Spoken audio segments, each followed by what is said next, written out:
JM सरको Korean भाषा कक्षाको एउटै छातामुनि रहनु भएको र नेट र इन्टरनेटसँग जोडिनु भएको समग्र कोरियन पारकी कोरियन विद्यार्थीहरूलाई फेरि पनि एकपटक अन्यहासेयो। अब यहाँ हामीले नेपालीमा सिधा टपिकबाट लिएर गइरहेको छु। यहाँनिर हामीले पढिरहेका छौं ह्यान्जे सिजे प्रेजेन्ट टेन्स, भाग सिजे पास्ट टेन्स र मिरे सिजे फ्युचर टेन्सलाई हामीले यो प्रेजेन्ट टेन्सलाई एकैपटक सजिलैसँग कसरी बुझ्न सकिन्छ भन्ने बारेमा भन्न गइरहेको छु। एकपटक हेर्नुहोस्। यदि हामी त्यो कुरा पढ्नु भन्दा पहिला यदि डबल ग, यदि यहाँ ग पनि आयो माथि पनि ग आयो उच्चारण हुन्छ क, त्यसैगरी डबल द आयो भने त, यदि डबल ब आयो भने प, यदि तल स छ माथि पनि स आयो भने स, यदि यता र छ यता पनि र आयो भने ल हो। त्यसैगरी यदि ब को लगत्तै न आयो भने ब लाई म उच्चारण गरिन्छ भन्ने कुरा पक्कै बुझेका छौं हैन। यदि यो कुरा बुझ्नु भएको छ भने अब यहाँलाई सजिलैसँग म त्यो कुरा छोडेर एकपटक उच्चारण विधिलाई रिपिटेसन गर्न अनुरोध गर्दै म यो सिम्पल प्रेजेन्ट टेन्सको फर्मल पोलाइट स्टाइल अन्तर्गतमा पढाउन गइरहेको छु। भ प्लस ब तल झरेको ब आधा, अहिले ब तल झऱ्यो भने प भयो, आधा प भयो। तर ब को लगत्तै न आयो भने यसलाई बोल्ने बेलामा ब को लगत्तै न आयो भने यसलाई उच्चारण के गरिन्छ? ओके, यदि त्यसो हो भने यसको उच्चारण ओरिजिनल उच्चारण चाहिँ आधा म निदा एउटै आवाजमा मैले भन्छु, त्यसपछि तपाईले भन्नु होला। बोल्नुस् त निदा। यसलाई मात्रै पढ्नु पर्यो भने के भन्नु पर्छ? बोल्नुस् त प भन्नु पर्छ। बोल्नुस् त। तर यसको लगत्तै यदि न आयो भने यसको उच्चारण गर्दाखेरि सुम्निदा भन्नु पर्छ। बोल्नुस् त सुम्निदा। ओके, सुम्निदा। फेरि एकपटक एउटै आवाजले बोल्नुस् त निदा सुम्निदा सुम्निदा। यसको नेपालीमा चाहिँ के हुन्छ भने सिम्पल प्रेजेन्ट टेन्सको फर्मल पोलाइट स्टाइल भनेको नोफिमालको रूपमा यहाँहरूले जहिले पनि बुझ्नु पर्दछ। यसको नेपालीमा के हुन्छ भन्दाखेरि कुनै पनि काम गर्छु, कुनै पनि काम गर्छिन्, कुनै पनि काम गर्नुहुन्छ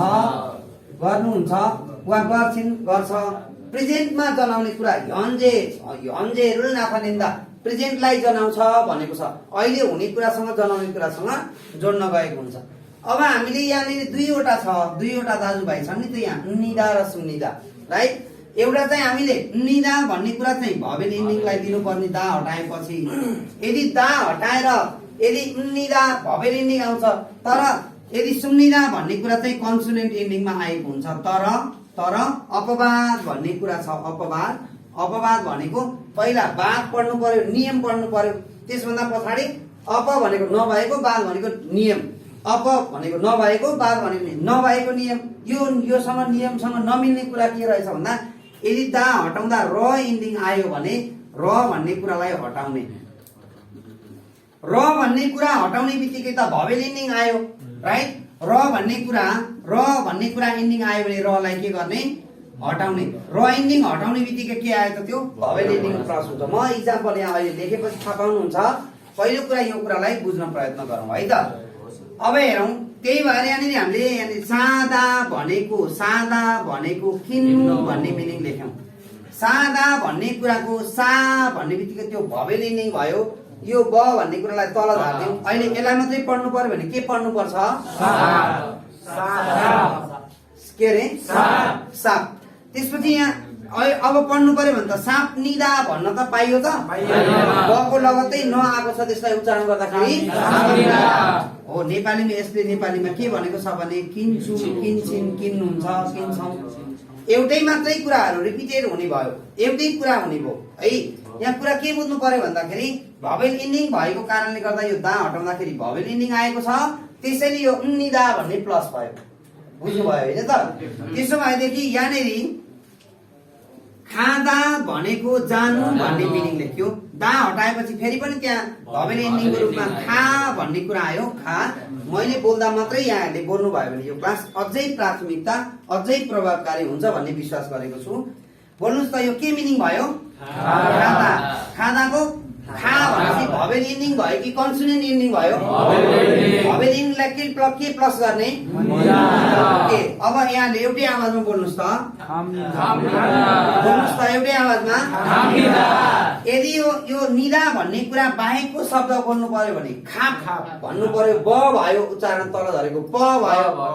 तर बको लगत्तै न आयो भने बलाई म भन्ने भएको भएर खामनिदा भयो। खामनिदा भनेको जान्छु, जान्छिन, जानुहुन्छ। त्यसै गरी अब यहाँ म आइरहेको छु, एकपटक हेर्नुहोस्। यहाँले कहिले पनि उच्चारण विधिलाई बिर्सिन पाउनुहुन्न। मैले यो लाइनमा लेख्न गइरहेको छु, एकपटक हेर्नुहोस् है त। यदि यहाँनिर मक्ता भन्ने कुरा चाहिँ खानु, गसँग द आयो भने त उच्चारण गरेको छ। अहिले यो पढ्ने बेला ता भन्नु पर्यो भने यो दा भन्ने कुरालाई हटाइसकेपछि यसको सही उच्चारण चाहिँ अहिले मक हुन्छ। ग तल झरेको क हुन्छ हैन? अब यदि यहाँनिर मक भन्ने कुरा छ भने त्यहाँ कन्सोनेन्ट इन्डिङ आएको छ, मक भयो। अब के प्लस गर्नु पर्यो? अब जोडेर भन्नुस् त, किनभने कन्सोनेन्ट इन्डिङमा सुन्निदा, त्यसो भएर मक सुन्निदा भनेको खान्छु, खान्छिन, खानुहुन्छ हो। त्यसो भएर यहाँनिर हामीले इत्ता, यसलाई पढ्ने बेलामा के भन्नुपर्ने? इत्ता। इत्ता के भन्नुपर्ने? इत्ता।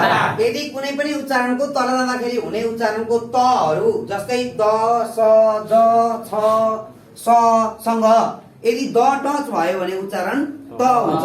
यदि यहाँको जस्तै द, स, ज, छ, थ, स सँग यदि द टच भयो भने उच्चारण त हुन्छ। त्यसैले यो इत्ता भएको यो कुरा त रिपिटेसन तपाईले सहज कोरियनसँग र कोरियन गाइडमा भएको विषयवस्तु सजिलैसँग रिपिटेसन गरिराख्न सक्नुहुन्छ। र यदि यो दा हटाउने बित्तिकै यहाँनिर बाँकी रह्यो इस। अब यसलाई पढ्ने बेलामा इस भन्न नपाउने, अहिले के भन्नुपर्ने? त भन्नुपर्ने। अहिले यतिकै भन्नु पर्यो भने के भन्नुपर्ने? इत भयो। त यहाँनिर यदि स को लगत्तै तल स छ, माथि पनि स आयो भने उच्चारण चाहिँ स नै हुने हो नि। उच्चारण हामी त उच्चारण विधिमा रिपिटेट गरिरहेछौँ। अब यदि यहाँ कन्सोनेन्ट इन्डिङ छ भने सुम्निदा प्लस भएपछि अब हामीले इत सुम्निदा भन्न पाइँदैन। हामीले के भन्न पाइँदैन? इत सुम्निदा भन्न पाइँदैन। त्यहाँ चाहिँ मक सुम्निदा चाहिँ भन्न पाइएको थियो, तर यसमा चाहिँ इत सुम्निदा भन्न पाइएन। कारण छ सको लगत्तै स आयो भने उच्चारण पनि स नै हुन्छ। भन्नुहोस् त, इस्सुम्निदा, इ छ छिन हुनुहुन्छ। त्यस्तै गरी यहाँनिर यसलाई मात्रै पढ्नु पर्यो भने यदि डबल कन्सोनेन्ट उच्चारण झुन्डेर आएको छ, यदि डबल कन्सोनेन्ट झुन्डेर आएको छ भने ग, न, द, र, म, ब, स को आधारबाट रिपिटेसन गर्ने र जसको पहिला सुरु श्रेणी क्रम अनुसार त्यसलाई पहिला उच्चारण गर्ने, अपवादमा र म आयो भने म उच्चारण गरिन्छ। पहिला बेसिक कुरालाई रिपिटेसन गर्न जरुरी छ। यदि तपाईले अहिले यहाँनिर ग, न, द, र, म, ब, स, ब तल झरेको प भयो कि भएन? अब पढ्नुहोस् त, यसलाई के भयो? अब भन्ने कुरा छ, यो दा हट्यो, यसको ठाउँमा हामीले के प्लस गर्नु पर्यो? किन सुम्निदा प्लस गर्नु परेको? अब सुम्निदा, ओके, अब सुम्निदा छैन, छैनिन हुनुहुन्न। अब्दाको अब सुम्निदा, मक्ताको मक सुम्निदा, इत्ताको इस सुम्निदा है। अब्ता भनेर लेख्ने पहिला नहुनु, अप्ता भनेको नहुनु, अनि अप लेखेपछि यहाँ अप लेखेपछि सुम्निदा, अप सुम्निदा, छैन, छैनिन हुनुहुन्न। ओके, दा हटाएर सूत्र प्लस गरेको छ। यहाँ सजिलैसँग यहाँ रिपिटेसन गर्न सक्नुहुन्छ। त्यस्तै यहाँनिर थोरै कुरा छ, थादा, थादा चढ्नु। अब भन्नुहोस् त, यो था भन्ने भवेल इन्डिङ कि कन्सोनेन्ट इन्डिङ? भवेल इन्डिङमा के प्लस हुने भयो? थाम्निदा, ए चढ्छु, चढ्छिन, चढ्नुहुन्छ। ओके, अब म यो लाइनमा एकपटक रिपिटेसन गरेर र भन्ने अपवाद भन्ने कुरा के हो, र अपवाद भन्ने कुरा के हो भन्ने बारेमा रिपिटेसन गर्न गइरहेको छु। एकपटक हेर्नुहोस्। म पहिला सुरु यसलाई नेपालीमा भन्छु। यदि दा हटाउँदाखेरि र इन्डिङ आयो भने रलाई हटाइन्छ। र हटाउने बित्तिकै त्यसलाई भवेल इन्डिङको रूपमा बुझ्नु पर्दछ। त्यसो भए यो सादा भनेको किन्नु साम्निदा भयो। त्यसो भए यहाँनिर साल्दा भनेर लेख्छु के?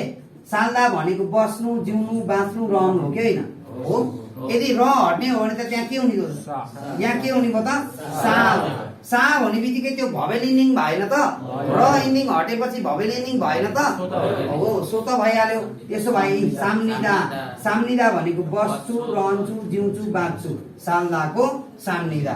अब एकपटक फेरि हेर्नुहोस्, यहाँनिर आल्दा भनेको जान्नु, जान्नु, बुझ्नु, थाहा हुनु भन्ने छ। आल्दाको र इन्डिङ हटेपछि आ भयो कि भएन? आ भएपछि त त्यो भवेल इन्डिङको रूपमा के प्लस गर्नु पर्यो अब फेरि? ओके, आम्निदा, आम्निदा बुझ्छु, जान्नेछु, थाहा हुन्छ मलाई भने, बुझ्छु, थाहा हुन्छ, मलाई थाहा हुन्छ भन्न खोजेको यो आल्दाबाट आम्निदा। त्यस्तै गरी यहाँनिर हेर्नुहोस् त, मान्दुल्दा, मान्दुल्दा बनाउनु, मान्दुल्दा बनाउनु। यदि मान्दुल्दाको र हटेपछि बाँकी रह्यो के हुन्छ बोल्नुस् त? मान्दु, मान्दु भन्ने कुरा बाँकी रह्यो हो। मान्दु भन्ने कुरा बाँकी रह्यो भने मान्दुम निदा भवेल इन्डिङ, मान्दुम निदा बनाउँछु, बनाउँछिन्, बनाउनुहुन्छ। तपाईले नोटमा कुरा के बुझ्नु पर्यो भने एट लास्टमा तपाईलाई स्पष्ट रूपमा के भनिरहेको हुन्छु भने यदि भवेल इन्डिङ आयो भने, भवेल इन्डिङ आयो भने निदा कमा कन्सोनेन्ट इन्डिङ आयो भने, कन्सोनेन्ट इन्डिङ आयो भने सुम्निदा भन्ने प्लस गर्नुपर्छ, प्लस गर्ने। तर अपवादमा कुरा के आयो भने, अपवादमा र इन्डिङ आयो भने, र इन्डिङ आयो भने आएमा रलाई हटाउने भन्नु पर्यो, रलाई हटाउने भन्ने कुरा बुझ्नु पर्यो। यहाँले यदि यो हाम्रो जेएन सर कोरियन ल्याङ्ग्वेज इन्स्टिट्युटको पेजलाई र यहाँ पढाएको विषयवस्तुहरूलाई कुनै पनि मनमा निर्धक्क राखेर सुझाव सल्लाह प्रतिक्रिया लिन पनि सक्नुहुन्छ र दिन पनि सक्नुहुन्छ भने कतिपय विषयवस्तुमा ग्रामेटिकल तपाईहरुलाई कस्तो लागिरहेको छ, पढाएको विषयवस्तुहरूलाई खुलेर यहाँहरूले सुझाव सल्लाह प्रतिक्रिया दिनुहुन्छ भन्दै 1 बराबर 101 ग्रामेटिकल प्लस गरेर आउनु न अनुरोध गर्दै यो क्लासलाई टु बी कन्टिन्यू जारी हुनेछ भन्दै यो लेख्न अनुरोध गर्न चाहन्छु। नमुखमा सुनिदा सिम्पल प्रेजेन्ट टेन्समा भएको विषयवस्तुलाई फर्मल र इन्फर्मलमा र लेख्ने बेलामा वा फर्मलमा अन्य ग्रामेटिकल कुराहरू पढेर अगाडि बढ्ने कुराहरू जस्तै यहाँलाई हामीले भ प्लस निदा र सुनिदा हामीले यो कुरा बुझिसकेपछि 1 बराबर 101 प्र्याक्टिस गर्ने गरी अगाडि बढ्ने भनेको थिएँ र त्यही अनुसार हामीले ग्रामेटिकल जहिले पनि यो नन भन्ने कुरा प्रेजेन्टको संकेतको रूपमा बुझ्नु पर्दछ। प्रेजेन्टको संकेतको रूपमा हामीले यसलाई बुझ्नु पर्ने हुन्छ। त्यसलाई सजिलैसँग बुझ्नको लागि कसरी बुझ्न सकिन्छ भन्ने कुरा चाहिँ एकपटक हेरौं। यदि दा हटाएर नन भन्ने कुरा आयो भने प्रेजेन्टको संकेतको रूपमा बुझ्नु पर्दछ। फर्स्ट अफ अल कुरा यो जाने नि नन भन्ने कुरा आउँछ भने दा हटाएर नन भन्ने कुरा प्लस गरिन्छ। तर यदि अपवादमा र इन्डिङ आयो भने रलाई हटाइन्छ हो। त्यसबाट बनेको ग्रामेटिकल कुराहरू एकपटक हेरौं। यदि भ प्लस नन लेखेर अनि दा लेखेर फुल स्टप लेखियो भने यस्तो कुराहरू चाहिँ हामीले विभिन्न न्यूज पेपरहरुमा अन्य ठाउँहरुमा लेख्ने बेलामा प्रयोग गरेको ग्रामेटिकल रूपमा हामीहरुले बुझिरहेका हुन्छौं। यस्तो अवस्थामा दा हटाएर नन्दा भन्ने कुरा प्लस गर्न सकिन्छ। जस्तै भवमा आएको दा भन्ने कुरालाई हटाउने त्यो नन्दा भनेर लेखेको जुन सूत्र छ त्यसलाई प्लस गरिदिने, यो नन्दा भन्ने कुरालाई प्लस गरिदिनु भयो भने पनि प्रेजेन्टको रूपमा यहाँले लेख्दाखेरि प्रयोग हुने ग्रामेटिकलले हुन्छ भने नन्दा भन्ने कुरा चाहिँ दा हटाउँदाखेरि यदि र इन्डिङ आयो भने र चाहिँ हट्दछ। इक्जाम्पल एकपटक कसरी गर्न सकिन्छ एकपटक हेरौं। त्यही कुरालाई नोर्य खादा प्रयास गर्नु दा हटाएर नन्दा भन्ने कुरा प्लस गर्दाखेरि त हामी नोर्य नन्दा लेख्नु भनेको पनि प्रयास गर्छु गर्छिन् गर्नुहुन्छ भन्ने हुन्छ भने अब यतातिर जाउँ। नोर्य खाम्निदा बको लगत्तै आएको छ ख भयो अनि बको लगत्तै नआएको छ बलाई म भनिन्छ। यो कुरा पनि बुझ्नु पर्यो। त्यस्तै फेउदा भन्ने कुरा सिक्नु दा हटाएपछि हामीले फेउनन्दा अब यता प्लस गर्नु पर्यो भने फेउन्दा के अरे फेउनिदा सिक्छु सिक्छिन् सिक्नुहुन्छ। त्यस्तै गरी यहाँनिर हामीले अघि लेखेको मक्ता भनेको खानु भनेर छ भने यहाँनिर मक लेखेको भरमा यहाँ नन्दा भन्ने कुरा प्लस गरियो भने यो मङनन्दा भन्नु र मक्सुम निदा भनेको एउटै हुन्छ हो। यसै गरी हामीले यो नन्दा भनेर लेखेको ग्रामेटिकल पनि लेख्ने बेलामा प्रयोग हुने सिम्पल प्रेजेन्ट टेन्सको रूपमा यहाँहरूले बुझ्नुपर्छ। 1 बराबर 101 प्र्याक्टिस गर्नुस्। 101 वटासँग निदा र सुनिदासँग 100 वटा। त्यहाँ नन भन्ने कुरा संकेतलाई यहाँहरूले बुझे जस्तै नन्दा भन्ने कुरासँग दा हटा नन्दा प्लस गर्नुभयो भने पनि प्रेजेन्टको रूपमा बुझ्नु पर्दछ। जस्तै नोर्या खादाको नोर्या खानन्दा, फेउदाको फेउनन्दा, मक्ताको मौनन्दा, यन्सु बाँधाको यन्सु खानन्दा, इरुलादाको इरुलानन्दा। यसरी नन्दा भन्ने कुरा प्लस गरियो भने पनि प्रेजेन्टको रूपमा बुझ्नु पर्दछ र 101 लेखेर आउन सक्नुहुन्छ।